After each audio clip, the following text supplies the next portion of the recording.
Hi y'all, welcome to Wildwood Farm. This video is going to be a little different. It's going to touch on the Horse Protection Act. Since I don't have time to do all the research and everything, I reached out to another YouTube content creator and asked him if it would be possible if I could share his video on my site, and he agreed, and he said it was perfectly fine. I will put a link down in the pinned comment and in the description of this video how you can find his site, and you can watch the video in its entirety so you can see that I did not edit it in any way, shape, or form. And I will also link to several other videos showing how this act can and has been misused, or can be used to disqualify perfectly fine animals. Every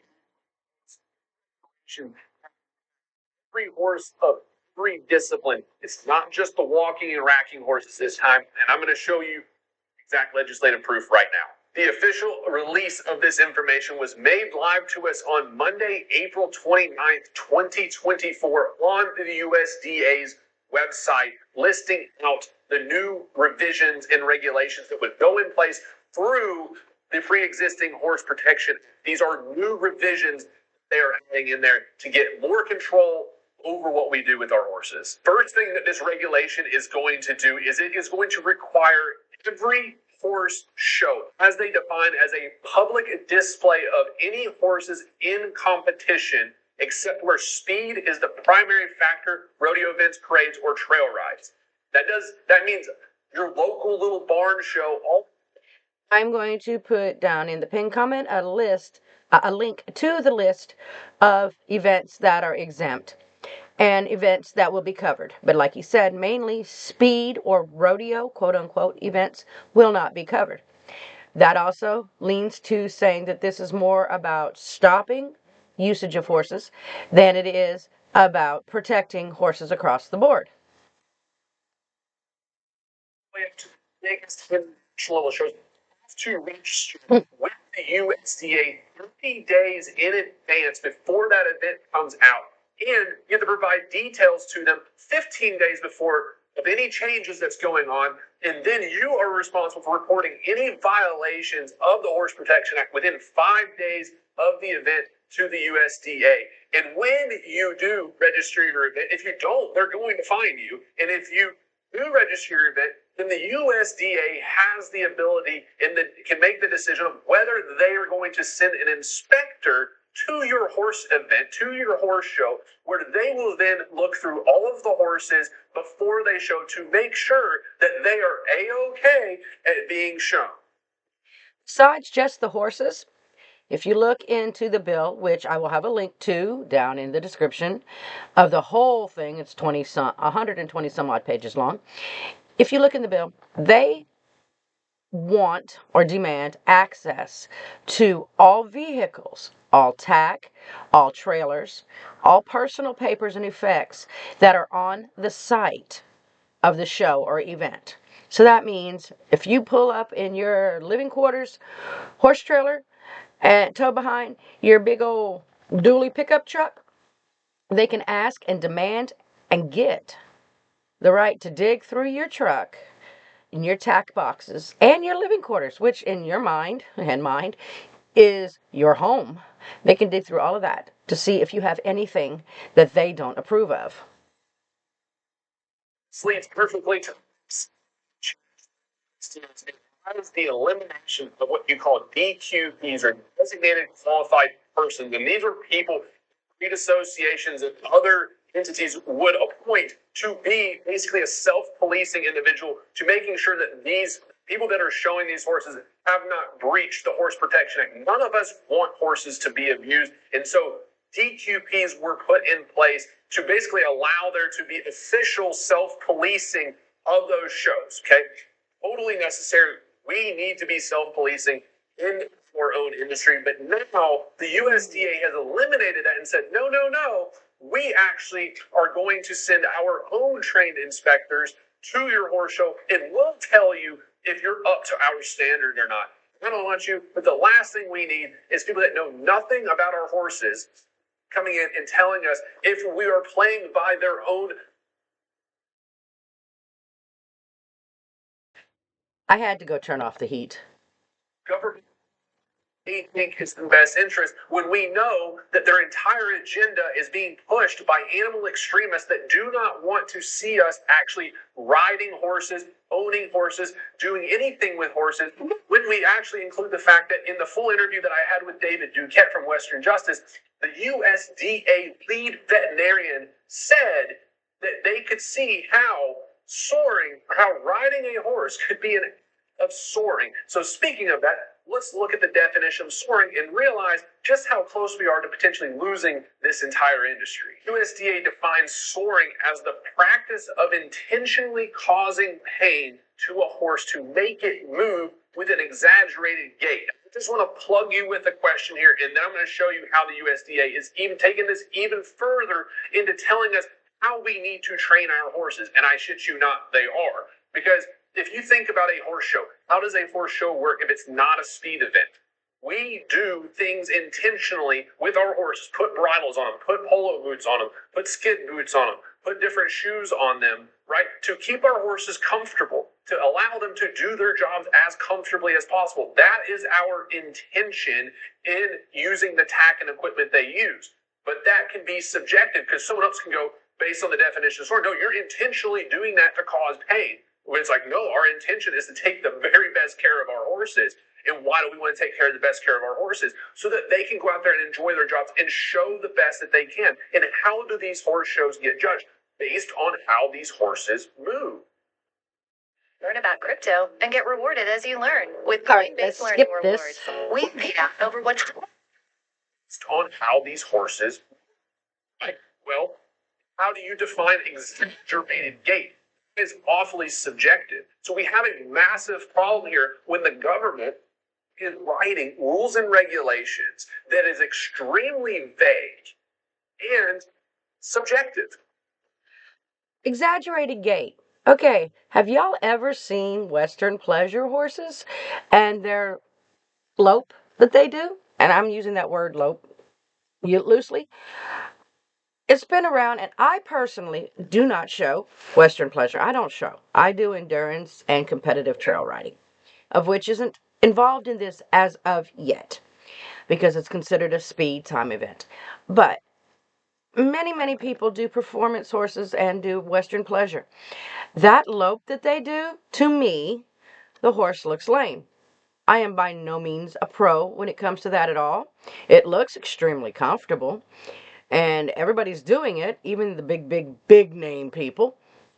But if they're going to look at that and they're not familiar with Western pleasure, they're going to say all those horses are lame across the board. And I'm talking $1 million animals, okay? Multi-million dollar animals that have multi-millions of dollars in training and care and everything behind them. So how's it going to affect those horses? Just Google a Western pleasure horse and watch it. You will be amazed. And they're going to be out. They're big people. They're big time money spenders in this industry. Should not be recently. Tennessee Walking Horse Report website because they continue to wrench down the walking horse industry to milk them dry. Meanwhile, they're implementing these overall regulations into every horse discipline and every breed so that way they can start to trickle in that control. But this is now affecting all of us. And when the more progress they make in the walking horse industry, the more that they can implement this into an industry-wide bane. And it's already proving because they've already shown their cards and they're doing it now. So here on their website, under the ban of action devices and pads, this particularly says here that the final rule completely bans the use of action devices and pads by Tennessee walking and racking horses during competition. The USDA acknowledges that the action devices and pads do not, in themselves, cause soaring, but the USDA argues there is a disproportionately high incidence of soaring in the Tennessee walking horses who compete using device and pads. In response to concerns raised by the Tennessee Walking Horse Something Association that these provisions would devastate the industry, the USDA reiterates its belief that the horses currently competing in the performance divisions could be retrained to compete in the flat shod division. They're straight up telling them, you can't use these things, not because we know that they don't cause this problem, but we're going to get rid of this anyway because we think that you can just go ahead and retrain those horses anyway, and you can train them this other way. That's kind of like people in D.C. with a pencil and a piece of paper going and telling farmers how they should be farming. Does that sound pretty familiar? Hell yeah, it does. And they're doing the exact same thing here to the horse industry. Shared with you yesterday, just talked about horse shows, but I'm on the USDA's website, and we're going to show you how they've even taken this a step further beyond just horse shows. So you can see right here the date, October 31st, 2024, just within the last week, the USDA has put out this statement. That video's 2 months old. Outlining what is 2024. So let's scroll down and break it down. He means 2025. Responsibilities effective February 1st, 2025, when the new horse protection final rule becomes effective on February 1st, 2025, event managers of all horse shows, horse exhibitions, horse sales, and horse auctions will need to notify APHIS at least 30 days in advance of their event, either by mail, see mailing address below, email address. The notification must include whether event management has appointed a horse protection inspector to conduct inspections, is requesting an APHIS VMO to conduct inspections, or if the event manager is opting for neither while appointing. Yes, this is also going to be covering auctions or horse sales. Now, whether that's going to cover our small auctions like the one I grew up with, Dominic's, that ran every Wednesday and sold horses, or any of those other rural auction houses that people sell horses through, or is it just going to be the really big ones like Saratoga or the big quarter horse sales and stuff like that? I don't know. But could you imagine the amount of work that's going to be added to an auction house that has a horse sale every week? That's just not going to be possible. And of course, here it goes to show that their whole goal isn't the welfare of the horses, but stopping having horses and using them. Requesting an APHIS VMO is not required. Event management will be liable for any horse that was shown, exhibited, auctioned, or sold while sore. For any events that have Tennessee walking horses or racking horses, there is additional information that needs to be submitted to APHIS within 5 days following the conclusion of any horse show, exhibition, sale, or auction. For any event which does not include Tennessee walking horses or racking, event management will need to submit information regarding any case where a horse was prohibited by management from being shown, exhibited, or sold, or auctioned because it was found to be sore, otherwise in violation of the acts or regulations. Now, I don't know how much more clear some of you guys need me to make this, that this is not just about Tennessee walking and racking horses. This is about all of our horses, all of our horse shows, all of our exhibitions. That's super vague.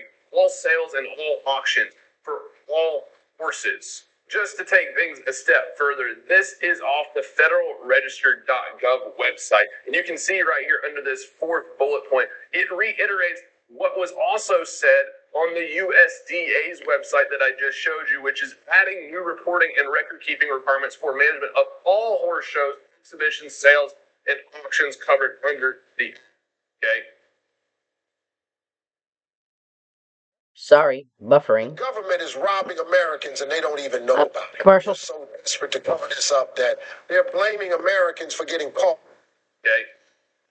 Pretty black and white, my friends. This is not just about Tennessee walking and racking horses. They have now put in new regulations to be able to get more control over the entire horse industry. It is a horrible, horrible, horrible proposition and potential situation that our horse industry is facing. And that is completely separate from the fact that of us talking about animal welfare. all of us as horse people believe that we should be providing and improving the very care and the training techniques and everything that we do with our horses. But we need to be doing that within our own industry as professionals, and anyone that's involved in the horse industry.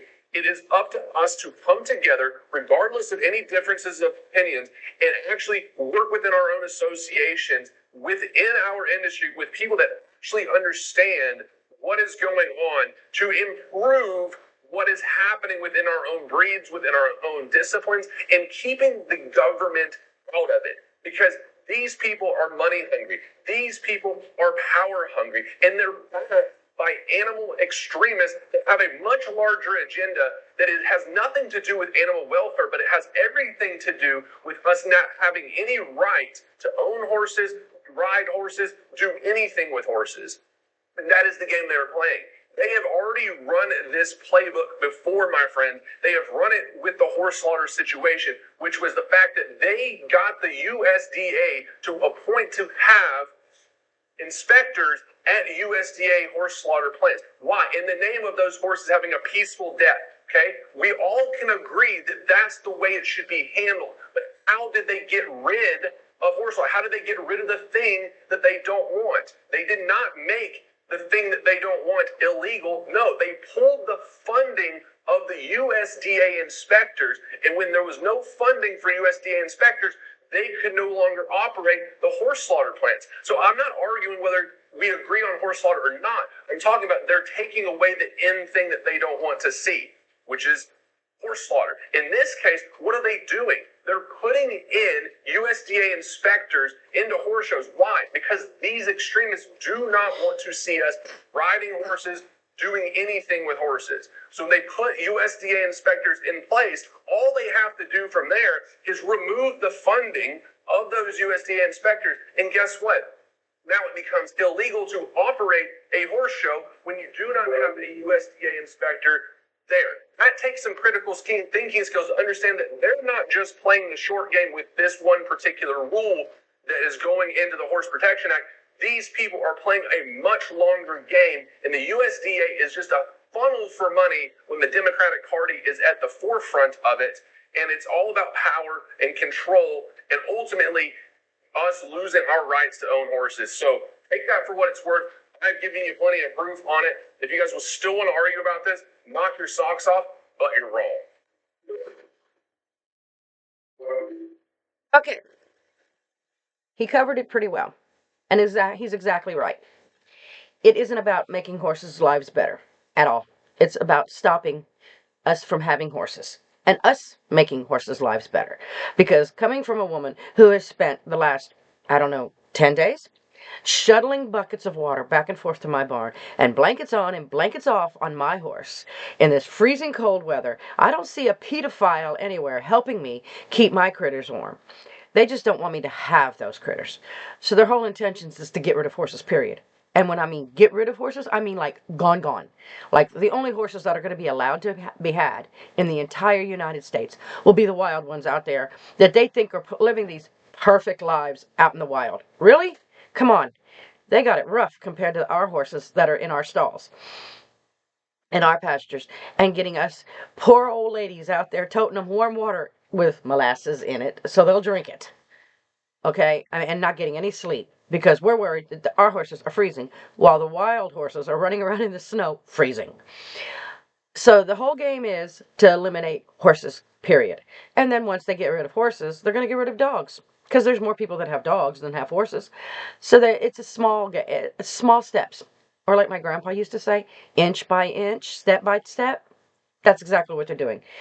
And they're out for the long game, just like he said. Once they started with the Tennessee walking horses. They got what they wanted with that. So they have the end already. So now they're just spreading it a little further. There's an old saying. You give them an inch, they take a mile. That's what they're doing. They want to take our entire industry and our lives away. I know for a fact that most of us horse people care about our horses more than we care about ourselves. And our horses are the reasons we get up in the morning. This act, thank you, sweet Jesus, has been put on hold by our new President Trump. for the next 60 days. It gives us time, since we can't agree about anything, about whether riding bitless or bitted, or blankets or no blankets, or shoes or no shoes on our horses. We, horse people, need to get our act together and put aside our disagreements over the petty things and stand up for the animals that we love and devote our lives to, so that we can keep them in our lives and keep doing the things that make our lives worthwhile. Please check out the comments and the description for links to proof on this. This isn't just my site. And I'll also even link you to the USDA site so you can read the entire thing. It's in entirety from the horse's mouth. No pun intended. Y'all have a blessed day and stay warm out there.